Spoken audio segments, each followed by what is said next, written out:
இப்போ நான் டிஸ்ப்ளே பத்தி கொஞ்சம் சொல்லட்டும். மத்தபடி எல்லாமே ஓல்டு மாரி தான் கைஸ் இருக்கும். சும்மா டிஸ்ப்ளேல கொஞ்சம் ஒரு சேஞ்ச் அவ்வளோதான். அத காட்டி தரேன். நமக்கு பார்த்தீங்கன்னா, ரைட் மோட் இருக்கு. இதில பார்த்தீங்கன்னா, ஸ்ட்ரெயிட் இருக்கும், ட்ராக் இருக்கும். அது மாரி பார்த்தீங்கன்னா, ரெயின் மோட் இந்த 3ம் இருக்கும் சரியா? அதுக்கு அடுத்து பார்த்தீங்கன்னா, உங்களுக்கு ஏபிஎஸ் உங்களுக்கு டுவல் சேனல் ஏபிஎஸ் இருக்கும். நீங்க வந்து ரோட் அது மாரி சூப்பர் மோட்டோ அது நீங்க வந்து மாத்திக்கலாம், அட்ஜஸ்ட் பண்ணிக்கலாம். எம்டிசினா அந்த ஸ்டார்ட் பண்ணும்போது வீல் வந்து அலசாம இருக்கிறதுக்கு ஓகே.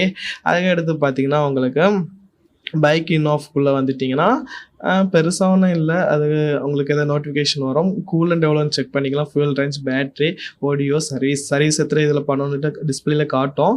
அதுமாரி ட்ரிப் நீங்க செட் பண்ணிக்கலாம். பேசிக்கா எல்லா பைக்லயும் இருக்கும். இதுதான் புதுசு கைஸ் க்ரூஸ் கண்ட்ரோல். இப்படிதான் உங்களுக்கு விஷயம் இருக்கும். நீங்க அதுக்குள்ள போனீங்கன்னா, மோடுன்னுட்டு ஒரு ஆப்ஷன் இருக்கும். அதுக்குள்ள போய் செட் பண்ணிக்கலாம். ஸ்பீட் கண்ட்ரோல்னா ஒரு லிமிட் செட் பண்ணலாம். இப்போ ஒரு 50னா 50 அதுக்கு மேல உங்களுக்கு ஸ்பீட் போவாது. க்ரூஸ் கண்ட்ரோல் எப்படின்னா, நீங்க அதுவும் ஒரு ஸ்பீடு செட் பண்ணி வச்சுட்டீங்கன்னா, ஆ